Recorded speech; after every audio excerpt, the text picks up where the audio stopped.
lately. I've been thinking, I want you to be happier. I want you to be happier.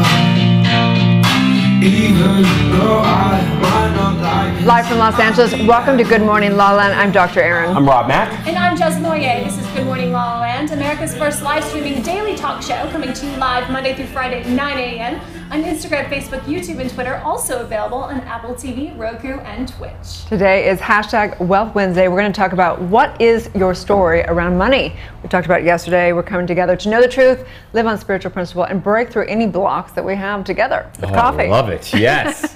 And no coffee for me, but that's okay because I'm running on adrenaline today. He was coming in hot. It's #Wealth Wednesday, and we have some masters on the couch joining us this morning. Hello, everyone, back in the studio.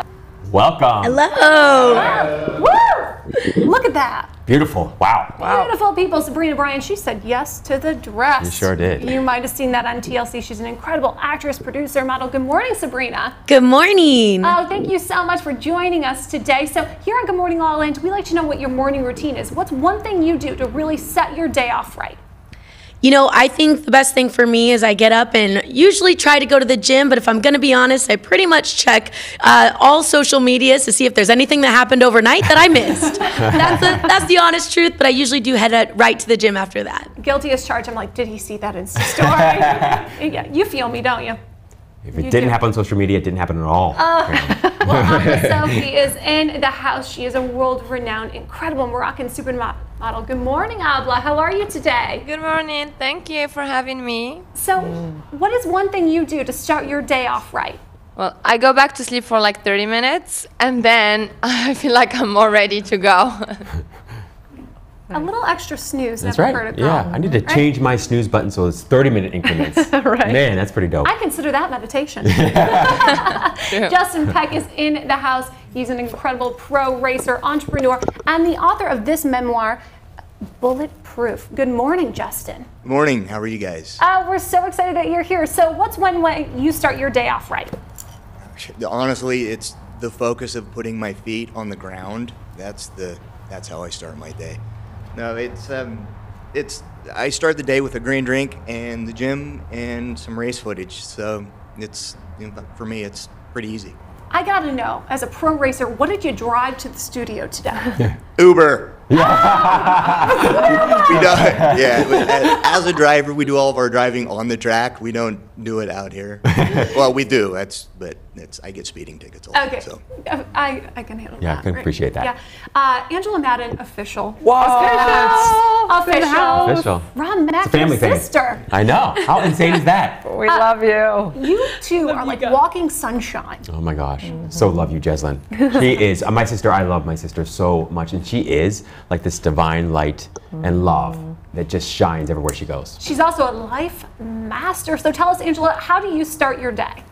Well, I have two little ones, so if I'm lucky, I'll take 5 minutes to myself just to breathe, and then I hop right to it as my 3-year-old starts to climb on my back.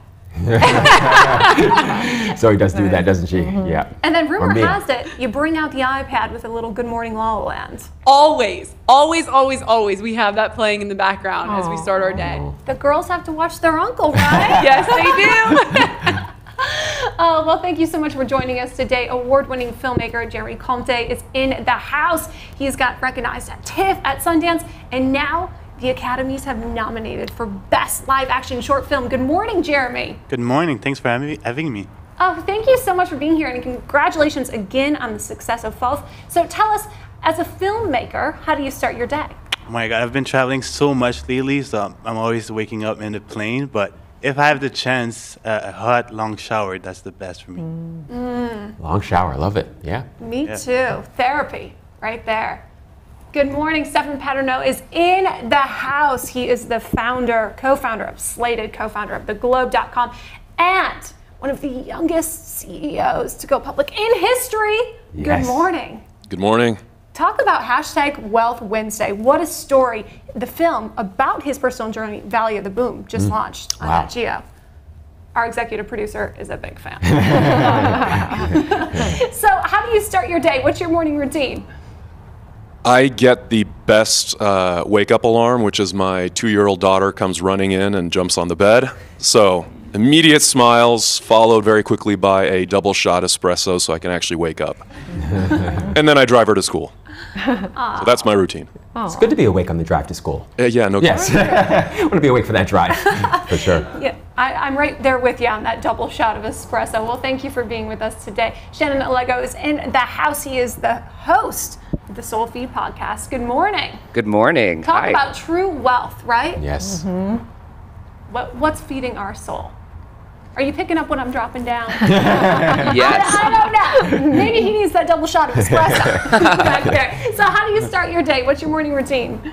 So this is a practice I've been doing recently. I don't do it every day, but when I do, it definitely gets my mind right. I write 3 to 5 things I'm grateful for, and then I write 3 to 5 things that would make today awesome, which really gets my mind working about what I want to happen. And then I write 3 to 5 I am statements, so like who I want to be today. Whenever I do that, things go a little bit better and I'm more aligned with my goals. And then also if I can work out, whether it's like swim or yoga or run or hike, anything to get my blood pumping and my body moving always sets my day right. Also coffee and things like that. Yeah. I love the I am statements. Would you mind sharing one of those with us today? Yeah, so it can be something really simple, like I am strong, I am capable, or it could be something very like more specific, like I am capable of getting all of my tax information to my accountant today. And whatever, so yeah, it can really be whatever you want it to be, but it really feels like I'm building myself up and reminding myself of who I want to be instead of any limiting beliefs that might be coming into my mind. Yes, you are fully capable of paying those taxes on time. Well, thank you all so much for being here. We're excited to talk to you more later in the show. Right. So speaking of, I think we should get into it because we have so many guests that we got to get into Wealth Wednesday, which is all about what is your story around money. And you know, we had this. We have different.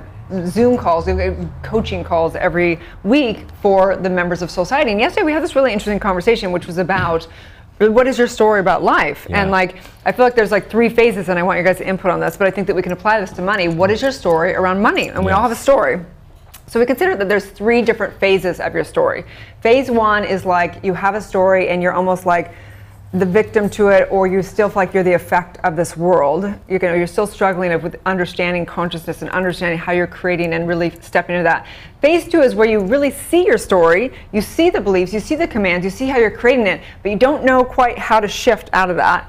And then phase 3, I consider it where you really can look back and go, oh yeah, that all served me, and therefore I know I'm creating X, Y, and Z. Oh, I love it. So it's increasing control, really. Yeah, I mean, increasing consciousness, whatever that is. It's so important to get a, I think, handle on your story, huh? Right? Yeah. How did you first start to get a handle on your story around I remember money? having a total, like, whenever people would say, you know, whatever it may be, what's your story, whatever, it was always like, I identified as, I'm somebody who comes from a divorced family as a kid, I'm someone who, you know, had X, Y, and Z breakup and the breakup saga, I had X, Y, and Z, right? It was like, I identified and I really enjoyed that struggle story. It was part of my identity, right? Yeah. Until it didn't work so well. It's so true. You, Jess?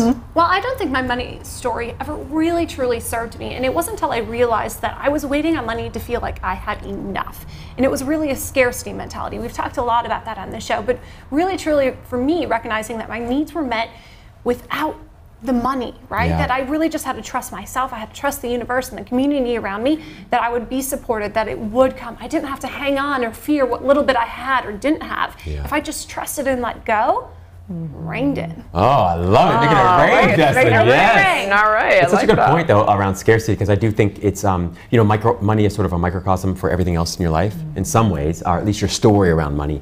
And for me, that always sort of came back to self-love. And it also came back to some like implicit assumptions that I had and programming that I had around meritocracy. Like that this life in this world is based on a meritocratic sort of belief system, and I found that not to be true, that the world isn't a meritocracy at all. Those who work hardest don't necessarily make the most. Those who are the smartest don't necessarily make the most. Those who are most beautiful don't necessarily make the most. You know, so I found that, you know, I found that to be an opportunity to sort of turn around that sort of story that I had around money, but a lot of it was around some of these program beliefs that I picked up as a child. The money thing for me it was more like I was determined. I didn't know how, but I decided very, very young I was going to have money. Yeah. It was something like I didn't know how, I didn't know how the hell it was ever going to happen, but I just knew I was like, I'm doing this and it's done. What was the first experience you had where you were validated by those new beliefs? Right.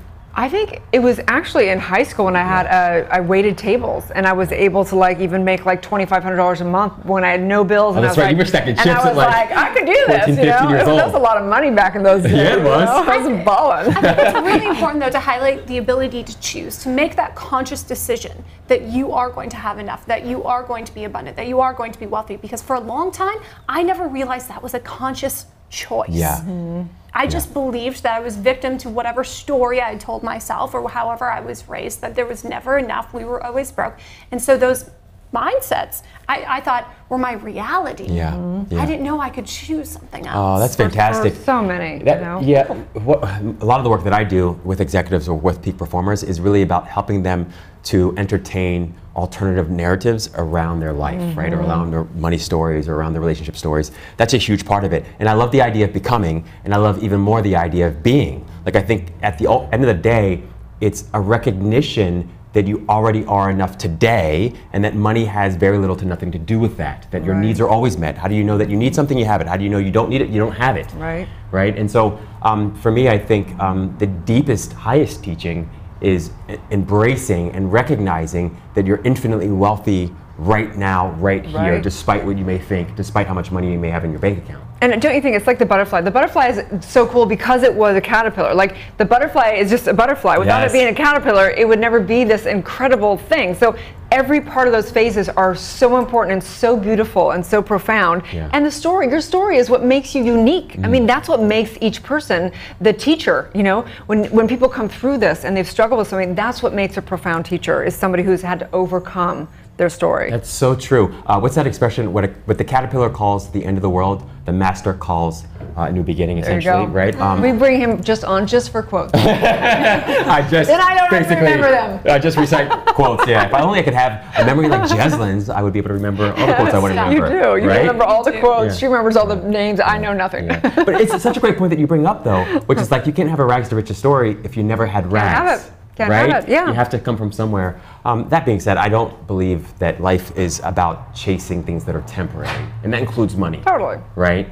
So we like cash too, though. We do love cash. We're open to receive. Want to DM us? I like those Venmo rights us, to be designer. Crypto. Yeah. Indeed. Like nice things. Okay, well, let's take a break when we come back because we have so many amazing guests here today. Stay tuned. We'll be right back.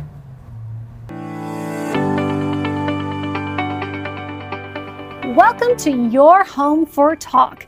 I'm Jezza Moyer, and this is Ever Talk TV, America's first live streaming video talk show platform. This week on Ever Talk, our shows were filled with positivity, enlightenment, insta fame, insta scandals, and binge-worthy conversations. Let's take a look. Today's guest dislikes titles. Although he is an amazing, talented actor and a real-life Viking, he prefers to be valued by how many belly laughs he can get you to have in the shortest amount of time. Hi everyone, I'm Erin Ziering, and this is the Housewives of Hollywood. You might think you know the Housewives, but it's not rosé all day, Pilates, and finding the best nannies. It's women supporting women, and today I have a very special guest, and we might have to change the name just to Housewives of Beverly Hills for Tori Spelling. Tori, thank you so much for coming on. Oh my gosh, anything for you. Hello, I'm Lauren Francesca. I'm Brad Grunberg. And you're watching How to Start. I ask all my guests, and you know I'm about to ask you, what is your golden secret? I mean, it's so simple. You know, you just be the person you want to be around. Who knew, that like 20 years later we'd be running a beauty empire together, empowering women everywhere. But we need to globally. know, since we have Ian on, is there any really good stories from the past that you guys are willing to share with everyone today? Oh my. I mean, like, well, now that you say that, as his friend, I cannot answer that question. Go ahead. What do you got? What do you got? Oh, I got a lot. Oh, do No. He's so great. Like, and we were honestly, like, outside of work, we were really good friends. Like, we used to go out and hang out, and he's a good boy. He's a mad dancer, I gotta tell you. You still are, though. But he used to bust out some moves. I can say this. First of all, people don't know, but you're beautiful on screen, but you're hotter in person. Thank you. And we need more Maria Conchita Alonsos in this world. I think so. You do. You give your heart. You have this talent, but you give and give, and you help people. Because if people knew how good it feels when you help, when you are saving a life, when you are helping to save a life, if they knew how good it feels, It feels just better even to than make you feel good. I know. You're gonna make me cry now. No, that's okay. It's just it's the truth. Mic check, mic check. Hello, welcome to Sadie Says. It's about to be an amazing show. Our guest today is myself, Scott Matheson. This is my host, Sadie. Thanks so much for having me today, Sadie. It's wonderful to be here. Well, thank you so much for coming and doing my job for me. Hey, no problem. I'm really excited about it. I love going on shows and taking over as the host. It's really fun. I really love it. I'm just going to sit back. If you could just ask yourself and answer some questions. I'm going to ask myself some questions. You can just kind of sit there and react with your face as I go through my... We kind of like having her here. Yeah, she's like, so much good morning, LALALAND. We've got things to do. room to your set today. That's right. I love that. So tell us about the proper way to actually taste this wine. Put it in your mouth. I love you. That's my kind of winemaker. LOL. As you can see, we have a lot of fun here at EverTalk TV, and I'm so excited to share this journey experience with you. Visit evertalktv.com for your free 30-day subscription. EverTalk TV, anytime, anywhere. What an incredible week here at EverTalk TV. I'm Jessamine Moyer, and we'll see you next time.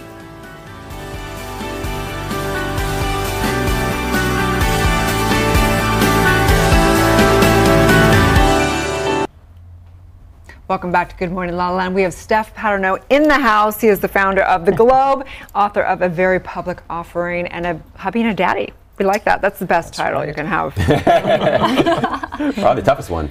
Yep, right. It is, and I just found out that baby number 2 is on the way. Congratulations! 2 daughters. Oh my goodness. Oh my God. Wow. Yes. How old's your one daughter? The first one's 2 years old, so she's right in the middle of her terrible twos, and now I'm realizing there's another one coming, so I'm... Oh, great. Awesome. I can handle it. You can handle it. You know, most people know you as the poster boy for the .com era. I don't think that reputation's ever going to leave you. That and the vinyl pants I once wore, dancing on tables on CNN. Big mistake. We all get second chances. 20 years later, yes, I'm getting that chance. So. Oh my gosh. Well, they just released Valley at the Boom. Have you seen it? I have. You have. And what did you think? Well, when I first saw it, I was a little shocked. It was hard for me to disconnect from this weird reality that there were a couple of actors playing my partner and I, and I'm seeing them in the same setting that I remember from 1994. But then eventually I was able to let that go and just enjoy the show and start rooting for the characters as if I didn't know who they were. Wow. So I think the showrunner who created this created a work of genius. I mean, it's cheeky, it's inventive, it's funny, it's really a crazy retelling of what could have been a very boring, dry business story. So I think it turned out pretty well. But it's not a dry business story at all. I mean, No. you were launching the OG pre-Zuckerberg. Before he could code, you were in your dorm room. The story, the parallels are very interesting. They are there. We didn't think of ourselves as the first social network. We were just trying to build an online community. It was really innovative at the time, the idea that people could connect online with each other. And you could have a virtual family for life, regardless of distance and geography. Now, of course, everybody takes that for granted. Everyone's got 5 different social networks in their phone, and they're constantly on it. So the world has changed. It's evolved dramatically. And really now, people are looking back and starting to appreciate how we got here. And I'm honestly humbled and flattered that this TV series decided to tell the story of the Globe and Netscape, and we're in good company, and it's nice to be recognized for having done something that apparently was pretty innovative back then. So. Absolutely. We have a look at the trailer. Let's take a peek. And then the ring around it? What is internet anyway? Allison, can you explain what internet is? One word, Netscape. Netscape? They have zero concept of what Netscape is. Pixelon is #1 in internet broadcasting. theglobe.com? It's a social network. People will want to log on. I guarantee. Why don't we have a price? Refresh your page. $71 a share. It's the biggest IPO since Microsoft. Congratulations.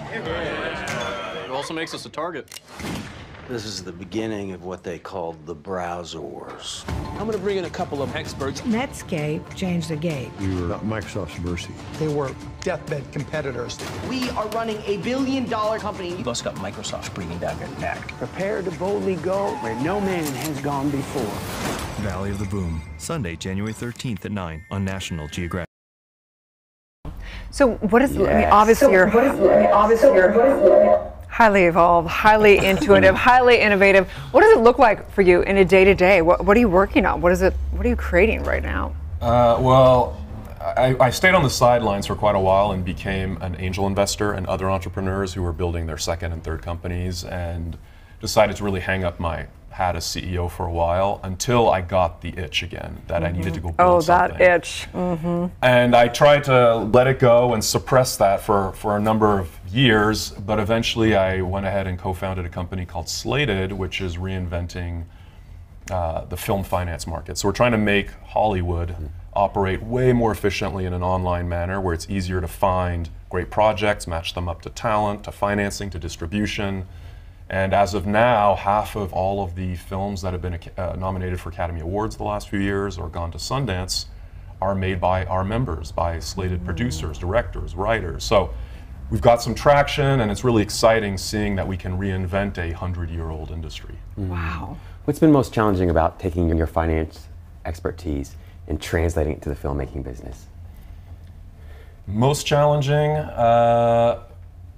Well, it's trying to come up with a completely new way that things can work and how money can be moved and connected, because Hollywood, there's always been a lot of money, but figuring out how to get people with the money to be matched up with the projects that need the money required really living through the era of social networks and seeing how crowdfunding came along and peer-to-peer lending and all these new models that reinvented the idea of money.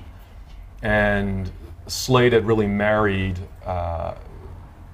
my three different passions, which were social networking and technology and film, all together, and figuring out how to match intelligently those investors with a particular passion for a particular type of film to the filmmakers who had the best chance at making that compelling film. Wow, phenomenal. So you're not just creating, maybe if it's not a new industry, it's certainly a new niche. Yeah, it's a new niche, but ideally it's going to be something that reinvents for everybody that touches the film industry, and eventually we're getting into television as well. So rethinking, much the same way that Netflix rethought how you could access the content, we're really a little bit further up the food chain thinking, well, how do you resource, how do you reconnect the right ideas to the right people to get the projects made that eventually a Netflix or a Hulu or a Disney or whoever are going to buy. It goes way beyond a lunch at the Soho House. It goes well beyond. Exactly. So what inspires you? What fuels you? I love technological progress and things that I think are going to make society better. And I know that that's sort of the typical thing you hear from entrepreneurs, at least in the internet world. But I feel like entrepreneurs are, if nothing, pattern recognition machines. They're people who just notice there's something not quite right in the market. Something's not being serviced correctly, or people are struggling too hard in a particular way, and I feel like something could be fixed. So as somebody who loves movies and goes to movies all the time, and now we have this renaissance in the TV and streaming arena, I really just wanted to see better content all the time. I wanted to go to the theater and not be disappointed anymore. And I felt like a lot of other people as well wanted to see better quality content, true stories come to life and whatnot, and helping all of them make it easier and get there faster so that people see better content on a more frequent basis, which could also make the filmmaking community more sustainable so that you don't have to spend years putting together one passion project, but maybe it could come together faster and you can make a living doing it. So the idea of making the entire independent film sector a sustainable market where you can make a living, produce great content, and people get to enjoy that content was just a calling. I had to go do it. We need you in this town. Seriously, I'm sure you are literally saving the lives of aspiring filmmakers. Well, we're getting there slowly. But what is it about you as an entrepreneur? Like, what makes you tick? What makes you such a successful leader? Time and maturity, and I when I built theglobe.com, it became a $1 billion business, and I saw it also completely collapse.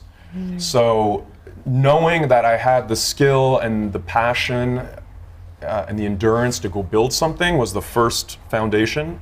Knowing how easily it could all collapse meant there was a lot I needed to learn so that I could do it better the next time. But what fuels me again, I think that it's this basic instinct of needing to improve the environment around you, and that there's a technological solution that could accomplish it. I named my wife and I named our daughter Nova because the name Nova to us represents new and space and astrophysics, and there's something about it that there's a dreaming quality to it. So I think it's just in there in my DNA, and I needed to get some scars from the experience to be able to figure out how to do it better next time and make it more sustainable and build it on something more than on quicksand with a stronger foundation. Speaking of, you talk about you believe in metaverse. What do you mean by that exactly? Well, that's a little nod to all the other geeks out there who may have read one of my favorite books called Snow Crash, which was by Neil Stephenson. And back in 1994, he published it, and it was this seminal book, cyberpunk, all about what this new internet future could look like before the internet became popular. So it was called the metaverse, where everyone went and lived online. You goggled into it, and 25 years later, Steven Spielberg went and made the movie adaptation of, I'm blanking on the name all of a sudden, but the equivalent, Ready Player One. Yes. So Ready Player One became this new version that everyone, this generation's being introduced to, but that was super inspirational. That came as close to what I could have imagined theglobe.com, an online community, could be. We have a look at an interview with Dakota Shapiro, who had the honor of playing you in Valley of the Boom. Let's take a peek. This is interesting. It's based on a real person. So how do you approach that? Well, that was interesting because the real person, he's known for creating one of the first, along with his business partner, creating one of the first social media websites. And so ironically, I actually reached out to him on Facebook when I knew that I was getting the role. And we met at a coffee shop near my house. And he was kind of known for being a little bit of a party boy back in the day. And I had a friend from Australia come the night before I was meant to meet up with him. And of course, so we're out all night. And then I sleep through my alarm, and he sends me a text like, "Don't leave me alone with these hipsters." And I'm like, "Oh my God, I'm coming." But I think that he kind of liked it as well, because that's like what he was known for back in the day, in some capacity. Yeah. But really cool guy. Oh no! That's awesome. Oh, so funny. Wow. Those party boys don't become billionaires. I didn't know he was. No, I didn't know that that's what he was saying about me, or that that's how I was perceived. I mean, there was one incident that unfortunately is now on Wikipedia, and I can't delete it, but where CNN had wanted to follow Todd and I, my partner, to see what was the typical life of a .com whiz kid back in the 90s, because it was a really novel thing that these young kids could be creating these big companies. Now, of course, it's commonplace, but back then they wanted to follow us around. What do two 24-year-olds do? And in my case, I happened to work crazy hours and go out at night. And I made the fateful decision to have CNN follow me out one night to a nightclub, and I decided to kick it up a notch and put on some black vinyl pants. I had never done before in my life, but I'm like, this is what they want. I'm going to give them what they want. You grow up. That one time you wore those, but sure. Yeah. And then I made a salacious, sarcastic comment when I was off camera, which I'm not going to repeat here, but the producer there was clever enough to take that audio and super me dancing, and so it really played poorly at the time. And I heard from our shareholders, our board, they all said, "Steph, what the hell were you thinking?" Well, we want to thank you, because technology plays such an important role in all of our lives, and everything you're doing touches all of us and all of our creative factor. And so just thank you so much for everything you're doing. Thank you. There's it's a mixed bag because there's social media addiction and there's the echo chambers and misinformation that are occurring now. I don't want to take the blame for all of that, but I definitely think things will course correct for the better over the next 5, 10, 15 years. So I think more good will come. Especially if you have something to do with it. Right. Yeah. Well, we'd love to have a longer interview with you, but we're running out of time, but it's been a pleasure. Tell everyone where they can follow you on social media. So on Twitter or Instagram at Stefan Paterno. Thank you so much. Thank you so much. Stay tuned. We'll be back with more on Good Morning La La Land.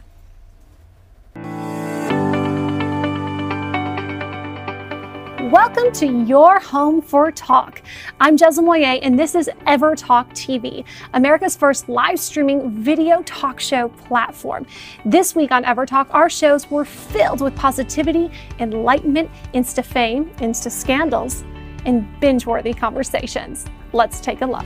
Today's guest dislikes titles. Although he is an amazing, talented actor and a real-life Viking, he prefers to be valued by how many belly laughs he can get you to have in the shortest amount of time. Hi everyone, I'm Erin Ziering, and this is the Housewives of Hollywood. You might think you know the Housewives, but it's not rosé all day, Pilates, and finding the best nannies. It's women supporting women, and today I have a very special guest, and we might have to change the name just to Housewives of Beverly Hills for Tori Spelling. Tori, thank you so much for coming on. Oh my gosh, anything for you. We kind of like having her here. Yeah, she's like, so much Good Morning LALALAND. We've got things to do. Room to your set today. That's right. I love that. So tell us about the proper way to actually taste this wine. Put it in your mouth. I love you. That's my kind of winemaker. LOL. As you can see, we have a lot of fun here at Ever Talk TV, and I'm so excited to share this journey experience with you. Visit Ever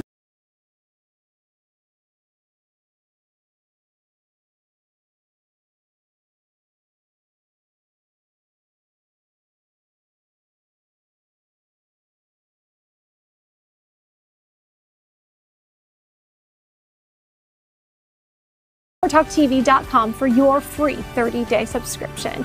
EverTalk TV, anytime, anywhere. What an incredible week here at EverTalk TV.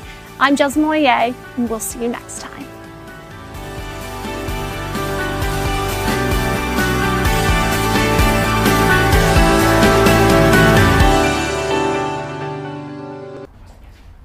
Live from Los Angeles, welcome back to Good Morning La La Land. I'm so excited. Welcome to the show, Sabrina Bryan. We're talking Wealth Wednesday, and there's nothing greater than the wealth of love. You're rocking it, girl. Spot on. Valentine's Day spirit. She has little hearts, if you can't see, because it might look like spots. So it might look like spots, you're right. Right? Well, we are so excited about your journey, all the girl power. You're a wife, you're a doggy mom, and you were recently on TLC's Say Yes to the Dress. What was that experience like for you? Yes, so the episode is actually premiering this Saturday. I'm so excited to see all the glitz and glamour of what Say Yes to the Dress is. You know, us women love everything wedding. So my experience and journey throughout my whole engagement process, and of course doing the show, was a dream come true. I got to work with my favorite bridal designer, Haley Page, and it was absolutely magical. So did you know what you want when we went in there? You know, the hard part is I've been a bridesmaid. I'm literally that 27 dresses type of bridesmaid. I've been in a million of them. I've been to so many of these boutiques with so many of my girlfriends. I've never tried anything like a wedding dress on, and I was so nervous about what silhouette I'm supposed to wear. You know, I'm 5 foot, so I wasn't sure if you should do a lot of material or what to do, and luckily I had Haley and all the producers there to help walk me through it, and it was amazing. Wow. Well, we have a sneak peek of the episode. I think that Sabrina could not be a more perfect Haley Page bride. She grew up with Disney. I just love that there's this princess vibe. Make it big, make it sparkle, make it glitz. All right, and done. Sabrina just came out in the West gown. It's not exactly what you were talking about, being princess. Okay, and I think we should maybe move into something a little bit more voluminous. All right. It's so beautiful. Oh my gosh. That's a dream. Yeah. Stepping into this ball gown, I am instantly feeling like Debbie's my fairy godmother, pulling all the sparkles up from the bottom as I'm getting into this dress. It is magical. Is this the way you want the groom to see you? For the very first time? Oh my gosh, I think so. Oh my gosh. Oh my goodness. Wow. Oh, you really do look like a princess in that one. Yeah. You look gorgeous, sweetie. I think it is that special, just, you're not gonna see a lot of brides wearing this, you know what I'm saying? Like, it's just so special and so unique. How do you feel in the sleeve? Because that's a little bit different for you. I love the sleeve. You know, like I told you, my mom actually had lace sleeves, so I do like that idea of looking similar to my mom. The skirt's more of the issue. I don't want the idea of people stepping on me so much and and this is a lot of skirt. and standing far away from me. I feel awesome in this dress, but how am I gonna dance in this dress? So I don't know. We're so excited to tune in this Saturday at 8 on TLC. So that's not the first time dreams have come true for you. Yes. No, I've had such an incredible amount of opportunity within my life to, sell out the Honda Center and go, all the magical things that happen with the Cheetah Girls, meeting my husband, just everything. The whole wedding just came together, and I really just feel so lucky and blessed that my whole period of being engaged, and now I'm embarking on a new journey of a newlywed, and I had so much opportunities to talk to so many beautiful couples that have given me a lot of advice. And because I kept looking for books and everything that talks about, it goes wedding and then straight to baby life. Like, there was no, how do you kind of get your finances together? How do you start looking at owning a home together? How do you mesh the two families? All of that kind of stuff. And so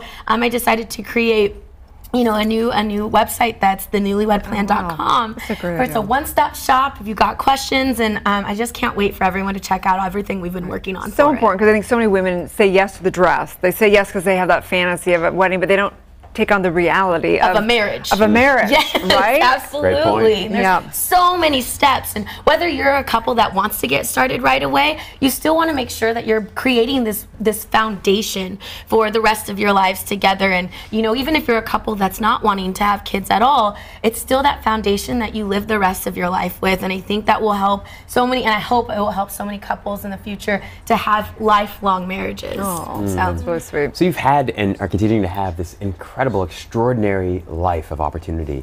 What would you attribute that life to? Why all the opportunities? What do you think it is about you? I had incredible parents, and I think that's why I also am taking building this foundation so seriously, is so that I can be as half of a parent alongside with Jordan, with our own kids eventually one day. And they gave me such a drive and such a hard-working ethic that they just kept putting me. They told me, dream as big as you want, as long as you're willing to put that amount of work into making that happen.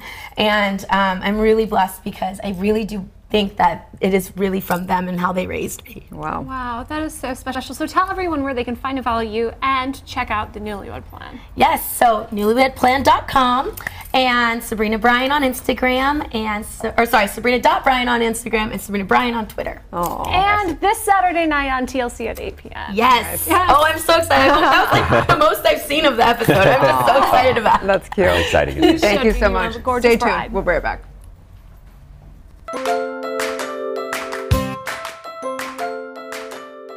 And it's never too late to start.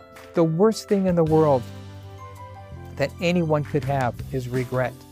And I have come across and had conversations with people in their 70s and their 80s and their 90s. And the number one thing that I hear from them is regret.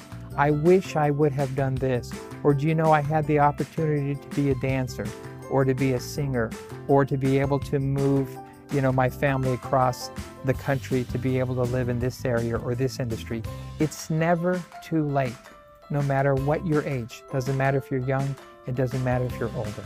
I'm Life Master Tony Lanny, and you're watching Life Masters.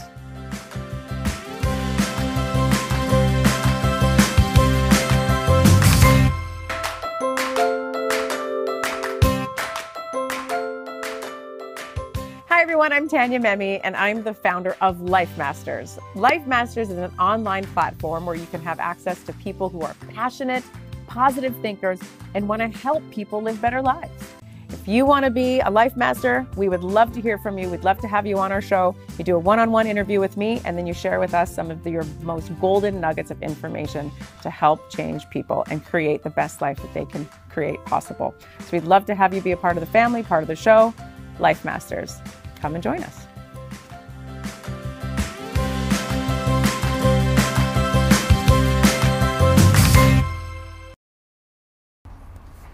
Oh my gosh. So she's a mom, entrepreneur, speaker, blogger, and she's also my sister, Angela Madden. Welcome to the show. Oh my gosh.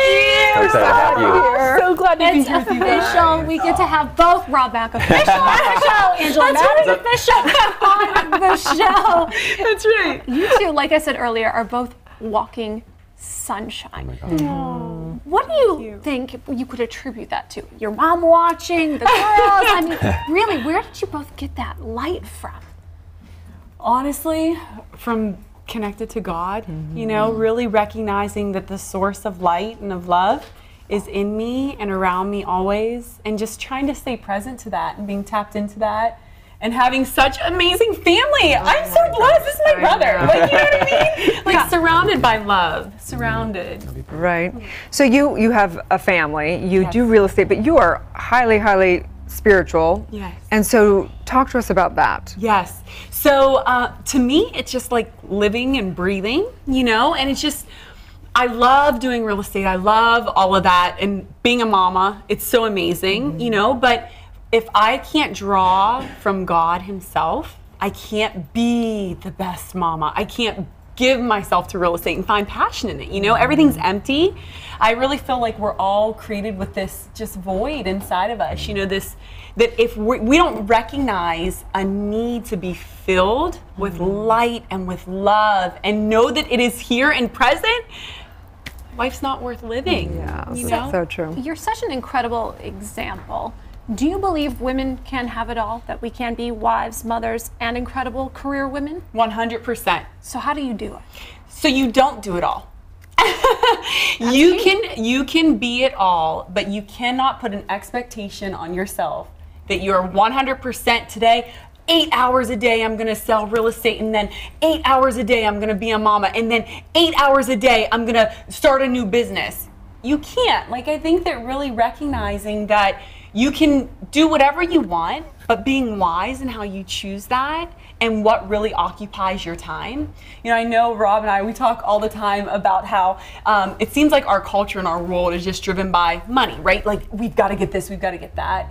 And if you just continue to posture your heart and your mind towards that which is invaluable, that which can never be taken away, when you go to that place and from that place, do everything that you do, all the other things, the real estate, the bonus things, they just kind of come in and they're added to it, you know? But I have girlfriends who really try to be all things to all people, and it's impossible. Yeah. One of the things I love so much about you, Ange, is that when you set your mind to something, you accomplish it. And that's been the case since she was a little girl. She would literally, I remember, you know, she just loved dance. So next thing I knew, she's a choreographer at Boston College. And then she was, you know, of course, always about God, but I found very quickly that she was an executive assistant to this huge evangelist. And then afterwards, she said, I want to go into like real estate. I want to do sales. And then she was just like the top salesperson in the States. And I'm like, this is unbelievable. It's one of the most interesting and fascinating, inspiring things about you, that when you set your mind to something, you accomplish it. And you accomplish it in ways, and with grace. I think it's with grace and with love, you know, and with passion and purpose. And I wonder, you know, for you, you know, what is it that keeps you motivated, that keeps you inspired, and that keeps you driving forward, even when things don't seem to be going as well as you might want them to go? You know, that's a great question. He says it. Meanwhile, the Mr. Academia achieves everything he puts his hands to and so much more. Working on 4 books. Yeah, exactly. Such an underachiever. But I think really at the base and the source of all of that is just this infinite trust that no matter what, it all works out. You know? That no matter what it looks like, even if it looks like a complete flub, you know, like it just fell on my face, that there is a true sense that it's good, it's all good, and it's all going towards a sovereign purpose. You know, that God is sovereign over everything, and it all works out. Some consider you a life master. You were recently interviewed by the Focus TV family, Tanya Meme. Let's take a look at the interview.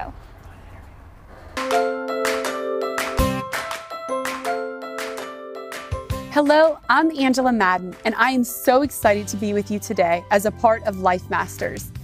A lot of times in this journey, people will ask, well, how did you become a life master? Where did you start? And I always say it's a long journey. I want you to know as you go through your process that you have to be engaged in the journey. You are the master of all things in your world. You want peace? It's inside of you. You want joy? It's already accessible. You want a life full of romance created. You have the tools. You are powerful. The moment you were hoping to experience, you had experienced already countless times. And when you realize that, you will begin to uncover that you yourself are a life master.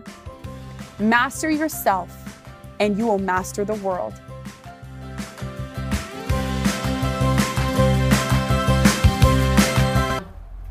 Nice. Fantastic. You know, it reminds me of the topic and theme of self-love, really. And I think one of the greatest forms of wealth is self-love.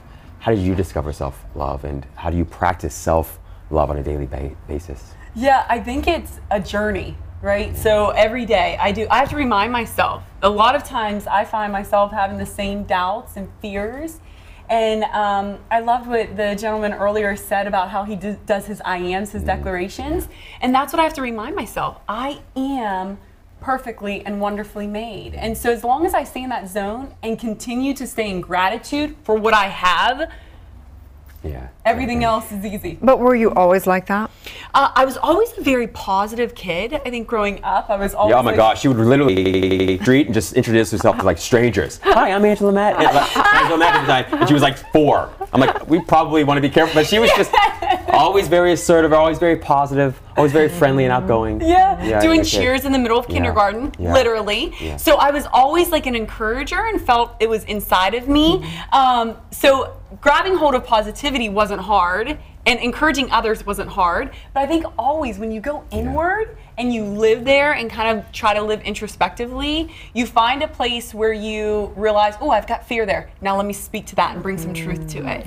You are still such a cheerleader, cheering us on to live the life we love and love the life we live, right? Thanks, so tell us what information we can find from you on your blog. Yes, you can visit me at angelamaddenofficial.com. You can go on Instagram or Facebook and find me there at Angela Madden Official. And what's on the blog? What can people find? Oh, you can find tons of encouragement. You subscribe, you can get a weekly email from me, a video vlog, or if you prefer to read, there's also a readable version of it.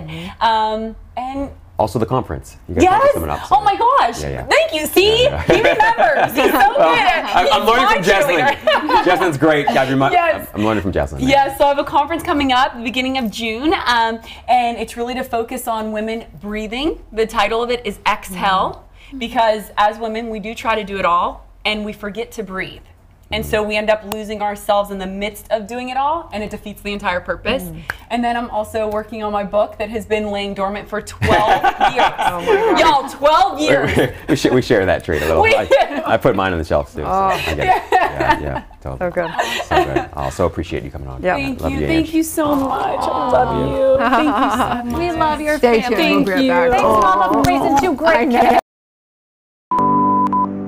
1, 2, 3, 4, 5, 6, 7, 8, 9, 10. I'm Kimberly Chang, and I'm a woman warrior. And then another one, nonsense. I'm just kidding. You guys are all so newsy. I'm like, who was that? Was that Liberty? Do you want the definition of a woman warrior? Yeah, I'm going to ask. Oh, I'm definitely. She's like, okay. Give me the question. So it could be resilience. No, I was just going to say that. Okay, great. Done. Done. That's a great one. Woo! Love that. We're gonna keep it real on Sweat with Soul. right. That's a wrap.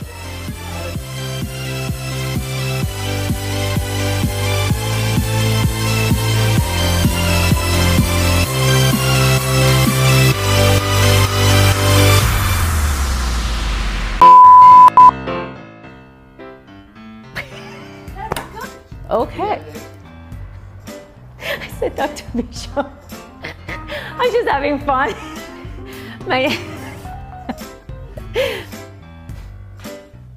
This is so hard. What else do I need to do? Oh. That's my life.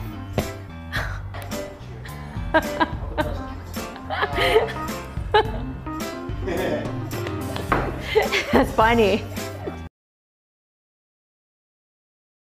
No, can we start all over?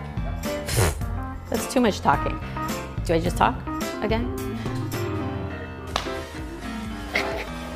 That was so hard. Thank you. Welcome back to Good Morning La La Land, live from Los Angeles. I am so excited to welcome award-winning filmmaker Jeremy Culp to the show. Welcome. Thank you so much. So glad to hear. All the way in La La Land. You've been slaying the festivals, TIFF, Sundance, and now you're here for Oscar season. Congratulations on your nomination. Thank you so much. It's been such a great adventure. It's film has been released in Sundance about a year ago, and we won over 70 awards. 70 awards. 70, yeah, and over 125 festivals. Wow. Wow. It's been crazy. Why do you think it is that you've won so many awards and it really resonates with audience the way it does?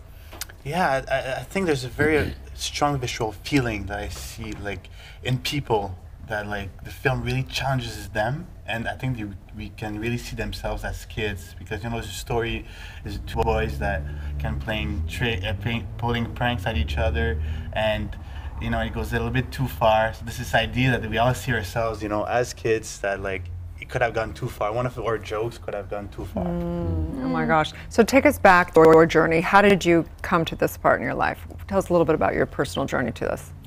Well, actually, like it's a dream since I'm 11, 12 years old to be a filmmaker. So I started doing skateboard videos when I was a boy, and then slowly studied film in university at Concordia, traveled the world, did documentaries, and I always wanted to do fiction films, so now I'm here. And it's been fantastic. Yeah. I think we have a look at the trailer, so let's take a sneak peek.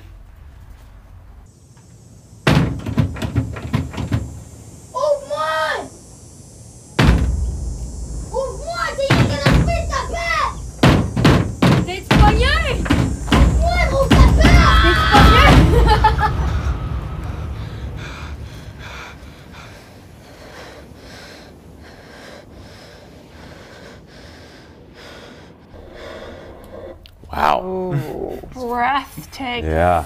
How would you describe your style as a filmmaker? That's always a tough question, because I don't really thoughtfully think of my style. It just happens so naturally. But I would say what's very important for me is to have visual films that also engage the audience, and that kind of have psychological thrillers. So it's very, very, very psychological. Yeah. Do you remember the first psychological thriller that you loved or fell in love with? Oh my God. Well, the one that I always come back to is Panic Room. Yeah. Yeah. It's a good one. Yeah. I love this one. It's so simple, and like the relationships are so strong. The characters, it just connects so much to it. Is that what makes for the best psychological thriller? Is it the relationships? Yeah, I guess it all comes to character. It all comes down to characters, and I feel if people love the film, is if they need to see themselves in characters and understand why they're taking the decision there, and. For me, it's all the impact on how the stories unfold and traps the character in my film. There's a tragedy that happens, and it's nature that's taking over. And without spoiling it, you know, it's a point of non-return, and we all know it's a point of non-return. But as spectators, we want to find a solution.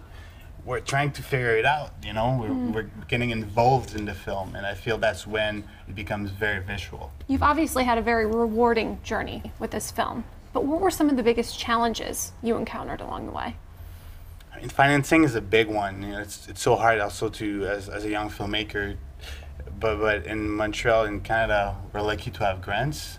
So, and it was a long process for me to write this film and to find the right tone to it. So that was the artist. You know, it took me 4 years to write it, to find the financing.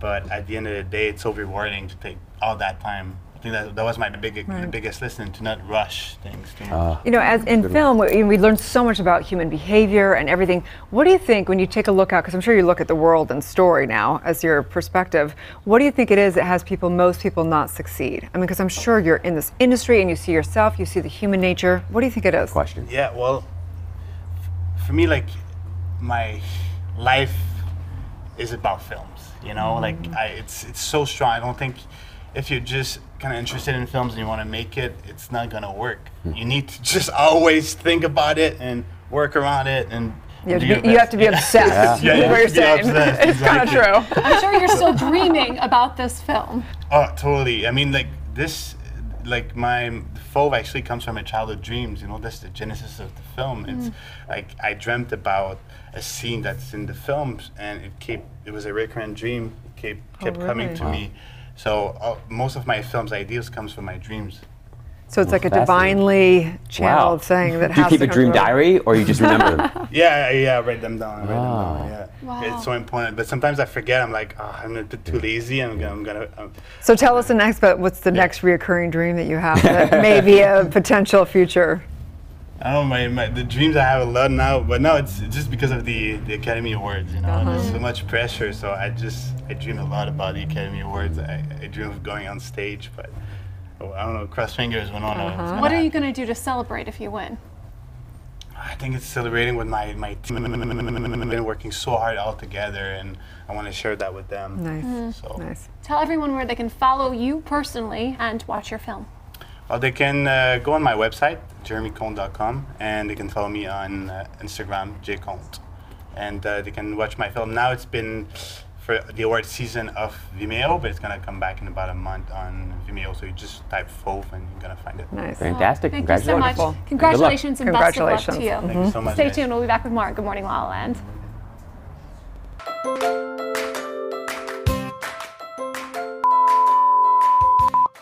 Hi world! Hi. We are behind the scenes here at the Focus TV network.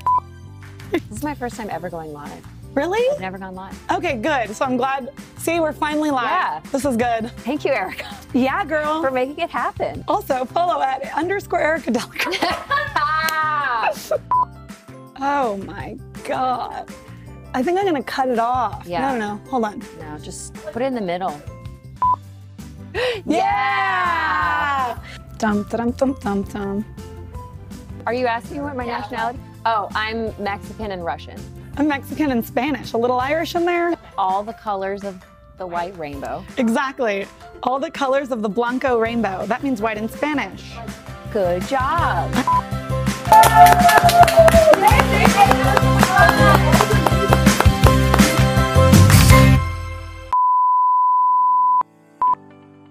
Hi, my name is Jessie Golden, and I am the creator of The Golden Secrets, a completely, no, hang on a second, sorry. Can we start over? And this is my secret to golden, no, sorry. Just retrain your brain for the positive. Yeah, it's like so hard. It's so hard. Oh my God, such the process. I got it. Yes, a golden secret. It's no longer a golden secret.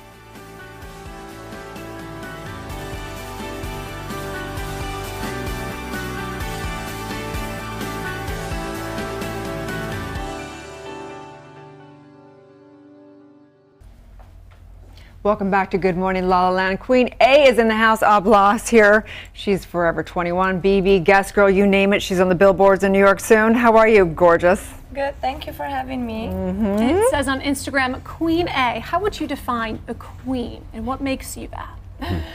I don't know, since I was a little girl, I always called myself queen. We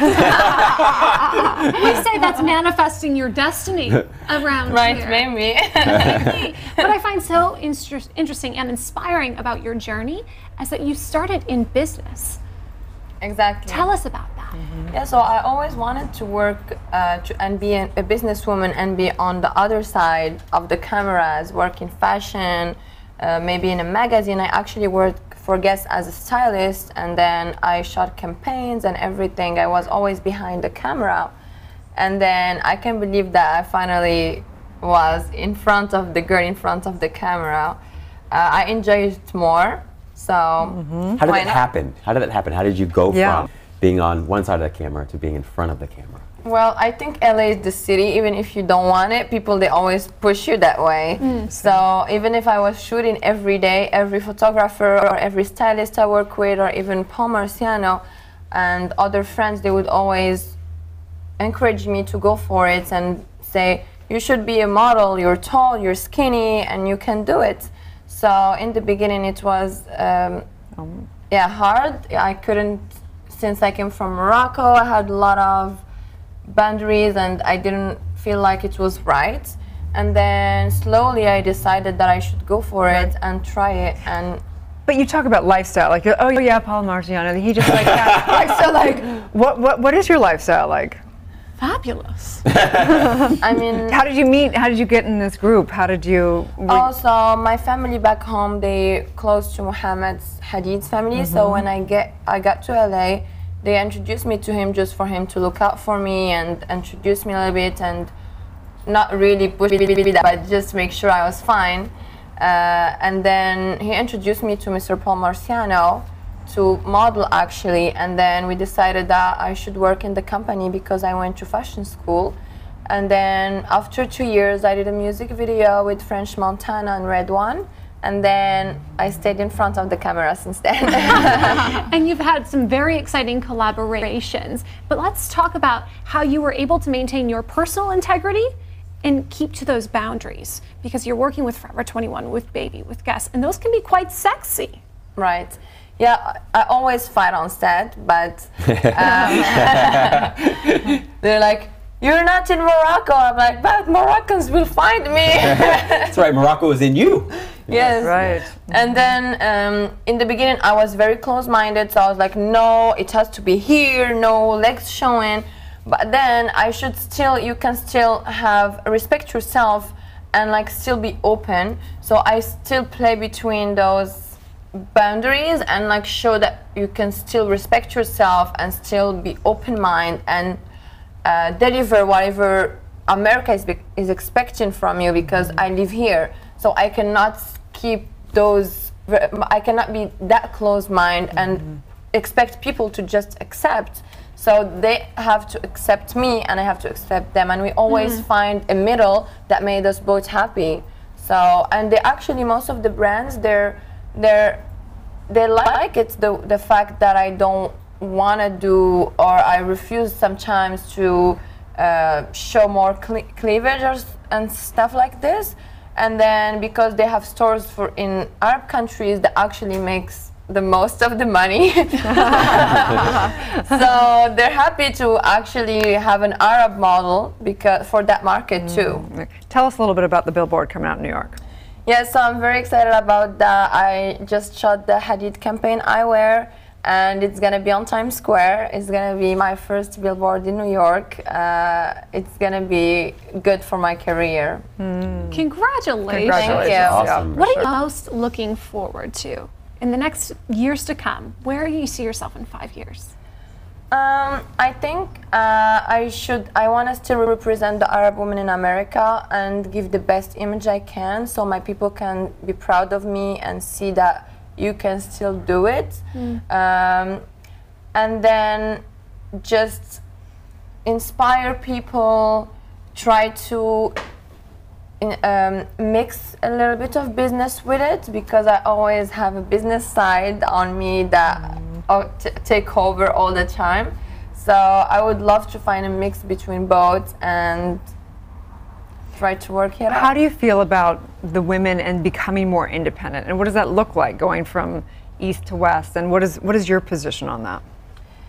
I think it's everything. It's in your head. So it's the way you see it and the way you want people to see it. And this is, if you want people to accept something, just go for it. But you have to do it the right way for them to be like, okay, I never see it this way, but she's right. So it's really the way you deliver things and the way you say them, and this is the way I've been acting, and people, they actually push me and believe in me and just trust me and support me also. Nice. Yeah. I want to be a part of that family. I love that. Right? Things like that too. But it's Love nice that. to be, or to have encouragers in your life and people that support you. What's one thing you wish people knew about you that they don't? I always get the, I didn't know you were like that, because I always give people, they think I'm snobby or rude, because of everybody think fashion models they are. Yeah. But I'm super funny, so I'm nice. If you do say so yourself, right? Yeah. And I wish people, they would give that chance, because they just judge you directly, and then when they see you, I always get, I didn't know you were like this.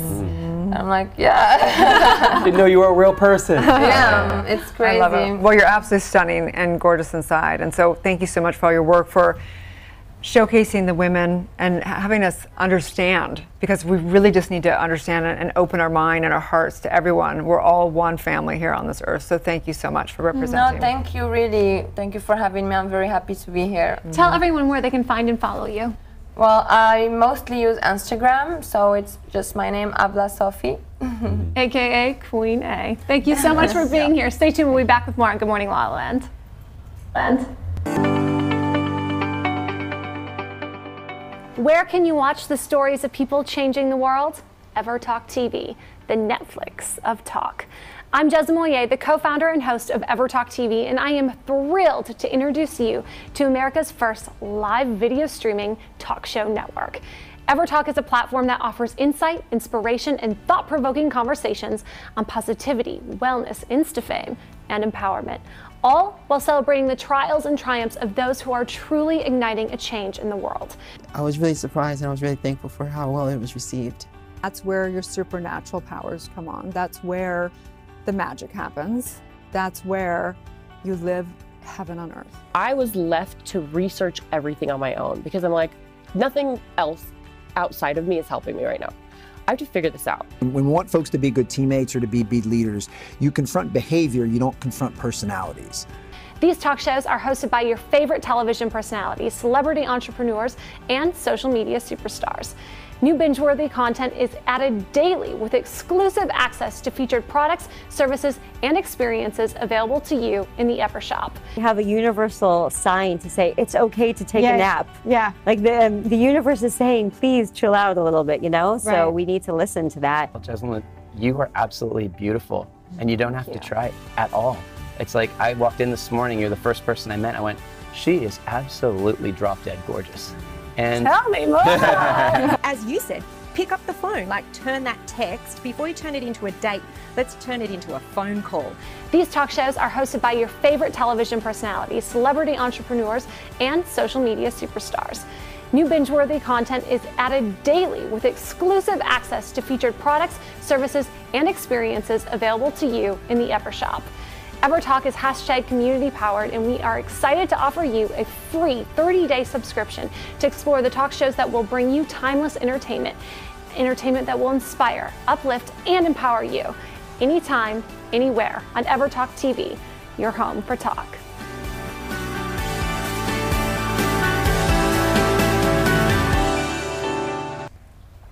Welcome back to Good Morning La La Land on Wealth Wednesday. We need to feed our soul as well. Shannon Algio is in the house. He's an author, podcaster. Feed our soul? Soul feed. Soul feed. Soul feed. There you go. Soul feed, yes. Dyslexia kicking in. How are you, handsome? I'm good. How are you? Mhm. I'm so excited to be talking to all three of you. I I'm excited know. to have you on. So Thank you. Wanderlust recently noted you 35 under 35. That happened. That's quite an accomplishment. Yeah, I was really surprised and honored to be on that list. I know many people on that list, and I'm like totally inspired by so many of them. So I was like super honored to be included. What does it take to make that list? Right. What do you think you did right? Yeah, I think just from showing up continually over the years, we've done something like 200, almost 230 podcast episodes and interviews, and I've had the chance to speak at Wanderlust several times over the years, and so I think like when you show up and you do your best and you inspire people, then sometimes something like that gets thrown your way and you get acknowledged, Right. which as an entrepreneur, it meant a lot to me because you do a lot of self-validation and self-acknowledgement that every once in a while it's nice for someone to say, hey, you're doing a great job. Yeah, right. Like, oh, Yeah, so thank take you. a sec. Most of the coaches we worked with and spiritual teachers in that have had a moment, a dark moment, something that really set them on this path. What was that for you? Well, it wasn't just one. They find on the spiritual journey, they come up in cycles, and there's this dance between the shadow and the light. A recent one, actually, recent-ish, was when I moved to Los Angeles. I moved across the country from New York with my ex, and at the time we were dating. We moved in together. We set up this whole life together, and then the relationship ended like 3 months in. And then I found myself, I didn't have the ground that I had in New York City, like this foundation of where I live and where I'm from and my clients and my family. And so rebuilding myself in Los Angeles, literally my whole world got flipped around. So that was one. And also when I was 22, when I first moved to New York City, I was working in a restaurant on the Upper West Side. And I didn't know how to make money. I didn't know how to make enough money. I was figuring out how to pay rent and also how to eat. And like, do you have to choose one or the other? Totally. But those moments send you so deep inside of yourself. And I found in those moments, those are the moments where I said, I've got to look for the light. There's got to be a glimpse of light somewhere in the shadow. And that has given me such faith and courage to find the light no matter what comes up. How do you define faith? That's a beautiful question. Faith is not needing proof. Gorgeous. Faith is saying, no matter what is coming up right now, I am going to believe that this is happening for my highest good and the highest good of all. I love that. Signs follow, they don't proceed. Yes. Yeah. That's right. So true. And that's when you need the faith. Yes. So how do you maintain in that? How do you walk in faith? I'm like, yes. Like, ask me this question. That's so good. I think there, to be human is to be vulnerable, and we all want certainty because certainty gives us that sense of safety and security, which we all deserve, and we get to create that in our lives.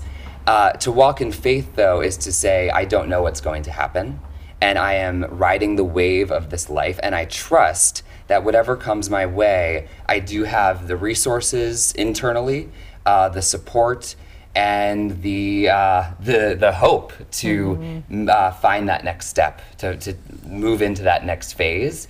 And it's not just about me saying, okay, this is what I want and this is what I'm going to make happen, although that is part of the process. It's also allowing myself to become all that I'm capable of becoming, and I sometimes might not know what that looks like. So Has any of that shocked you now? Yes. I was recently in Israel, and I was going to visit a friend who is doing some really powerful peace activism there and starting a podcast interviewing people. I didn't really know quite why I was going, other than I felt really inspired by the work that she's doing, and she's a dear friend. She's like family. And while I was there, I ended up doing an interview with a Arab Palestinian Christian who lives in Bethlehem, who's a peace activist, and he's bringing Germans and Jews and Palestinians together to look at healing trauma that's been perpetuated throughout the ages. And I had no idea how much I cared about I knew I cared about peace, but looking at the conflict that's going on there helped me see so much of the conflict that I've experienced in my own life and the conflict that we're seeing happen here in the US. So there are moments where I'm not expecting to be transformed, and then I just do one thing, and then life like polishes me into this new phase. So true. So speaking of podcasts, Soul Feed, there's tons of podcasts these days. It seems like everybody's doing podcasts. Tell us what's different and unique about yours and what people can expect listening in.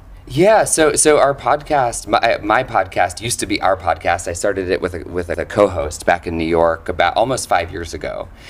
So I would say that is one thing that's different about it. We started it 5 years ago, like a little bit before podcasting was as normalized, although there were tons of podcasts when we started. So that gave us an advantage to start interviewing people. Our first interviews were with Marianne Williamson and Deepak Chopra. Good place to start. Yeah. A really good place to start. Yeah. And that was like, that was so meaningful to us. At the time, I think we were 26, 25, 26. So to have Marianne Williamson as our first interview and then Deepak shortly after that, that allowed us to hold a higher vision for what we wanted this podcast to be. And so I think what makes Soulfeed unique is that we're not only, or I should say I'm not only looking at feeding my soul for the benefit of me, but to actually have your soul fed and nourished, we need to look at how our personal development is informing our collective development. So what is our personal responsibility in what's happening in our world? So true. So rumor has it that you just married someone, and I have a question for you. So you're not a real, I mean, you can get a license to marry someone, but is there any chance, are you thinking you might want to become a minister? I don't know. Yeah, I think for me, I you know, some days I wake up and I'm like, I want to be more involved in politics and run for office. Some days I wake up and I'm like, I want to take my online course to the next level. Some days I wake up and so I just kind of let myself explore these different facets of who I am. And I personally don't feel like I need to be an official minister, although this is your ministry. It's all your ministry, yeah. That's so cool. Yeah. So tell everyone where they can find and follow your personal journey and tune into your podcast. Yeah, so the podcast is Soulfeed. It's on iTunes, it's on Spotify. And it's Soulfeed, all one word. You can find us on iTunes. I'm Shannon.Algio on Instagram, and I'm Shannon Algio on Twitter. And that's where you can find me, shannonalgio.com, to learn about some of my programs and courses as well. Love it. So exciting. Thank so you appreciate it. Thank you. Really Yes, thank you for having me. Yes.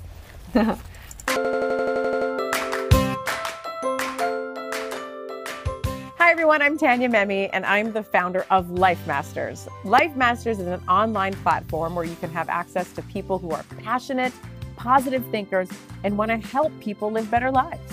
About a year ago, I was searching for anything or anyone to help me get through a really, really tough time in my life. And I just couldn't find the results, I couldn't find the information I needed, especially all in one place. So I created Life Masters. Life Masters has some of the best healers, experts, mentors, life coaches, all in one place so you can indulge yourself in positive, meaningful, impactful information designed to help you live your best life. These are good people devoted to making a difference in the lives of others. I'm Tanya Memi, and welcome to Life Masters.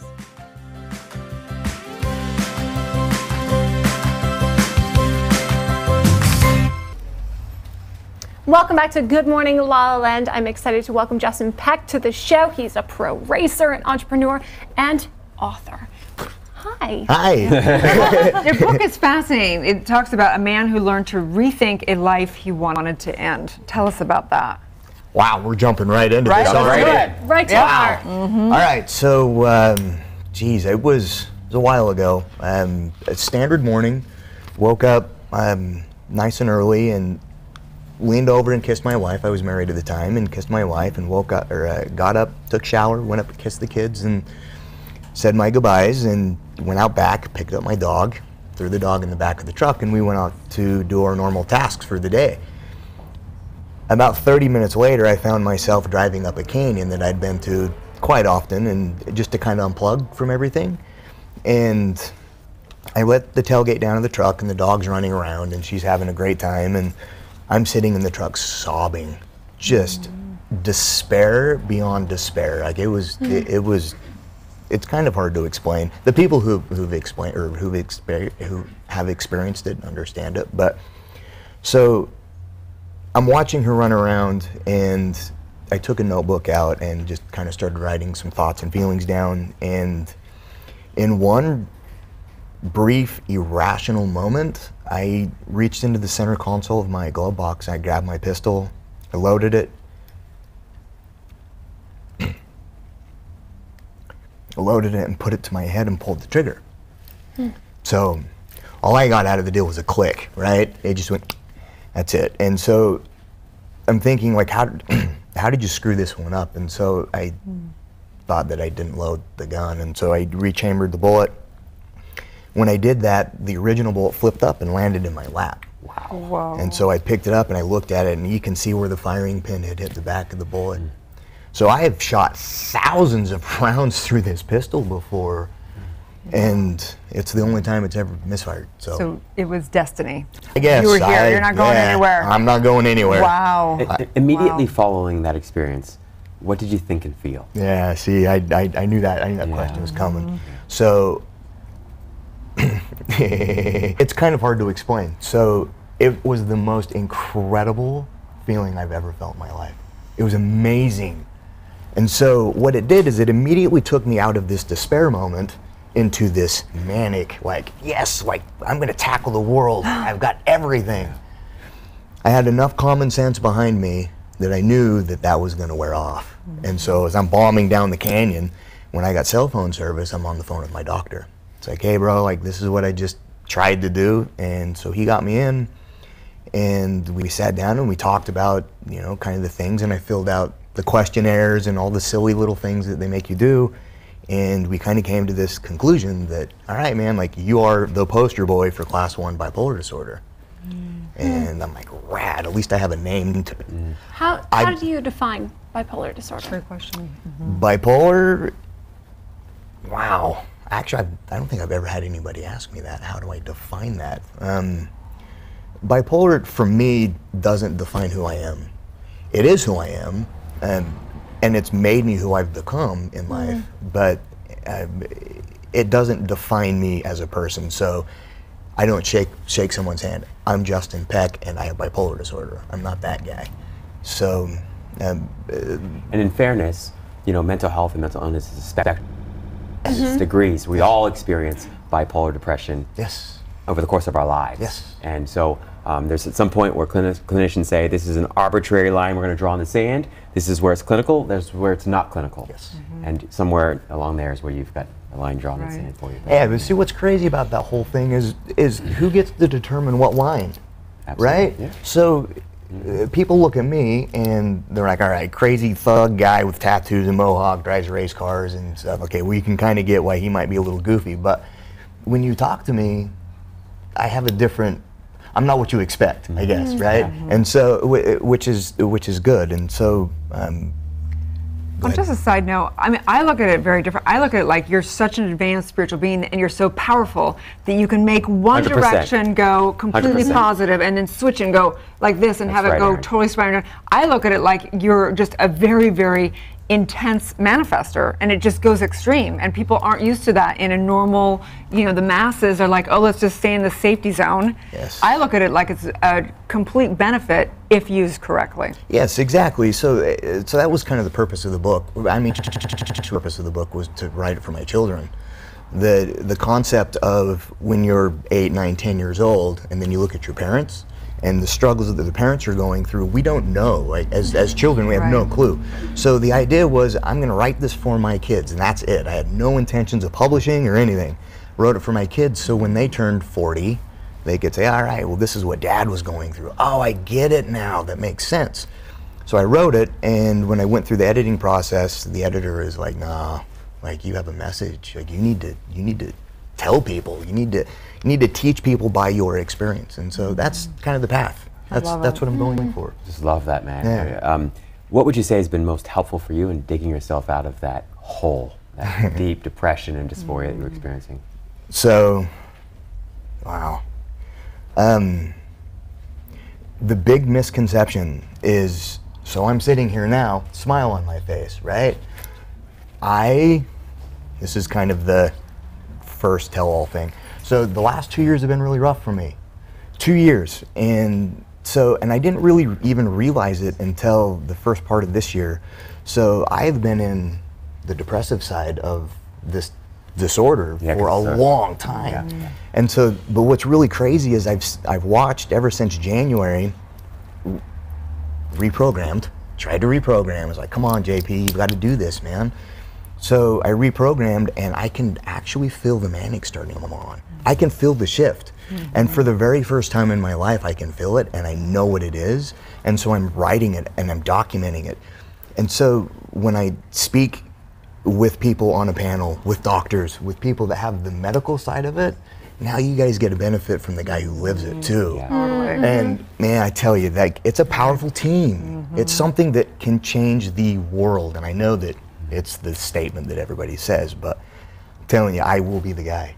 I will be that guy, man. I was in a relationship with someone who's bipolar, and I'd watch him spiral in his manic, and I go, oh no, it's gonna pop soon. You can watch it, you can see it coming, and it's really fascinating. There's this law of the universe where it has to come back to neutrality. So you go way out here, you gotta come back and stuff. So how are you doing with, I mean, some people recommend medication, some people are on AA, some people whatever it is. What has been the primary things that have helped you really overcome this? Race car. Race car. Going fast. Yeah, that's it. Yeah, that was, that's actually like my medication. So there are a few things that I don't talk about.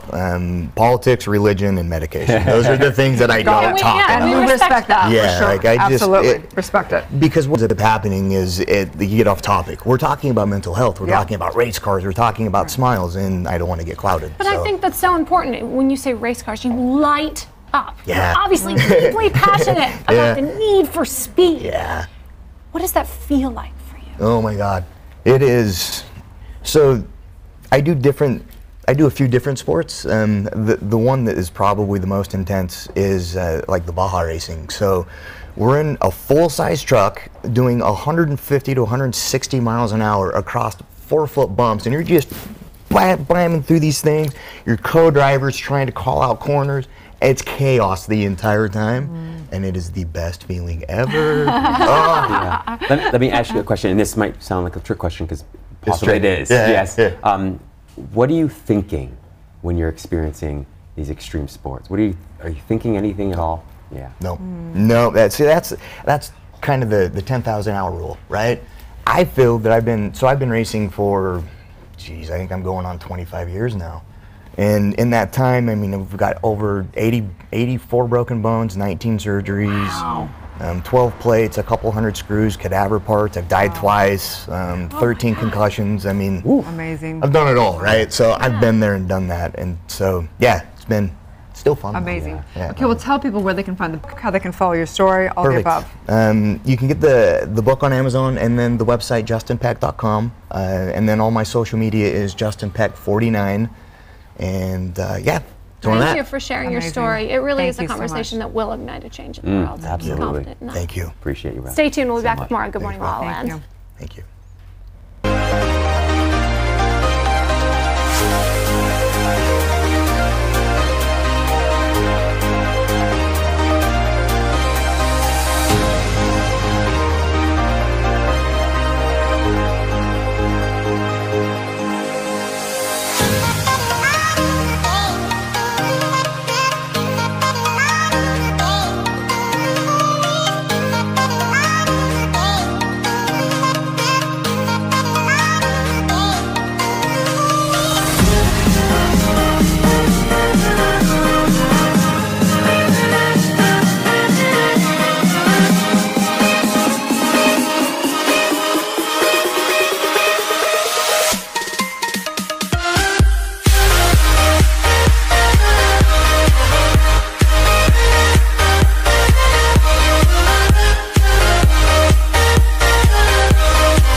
Live from Los Angeles, this is Good Morning LaLaLand. Welcome back to Wealth Wednesday.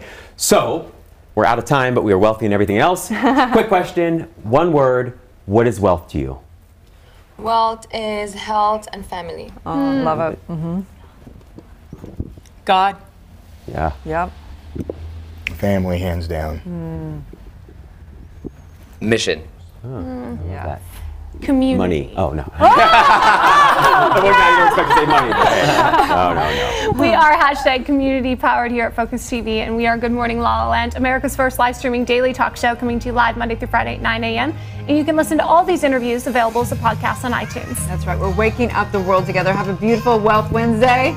And like, share, comment, subscribe to these people. They're amazing. It's going to be a Good Morning La La Land.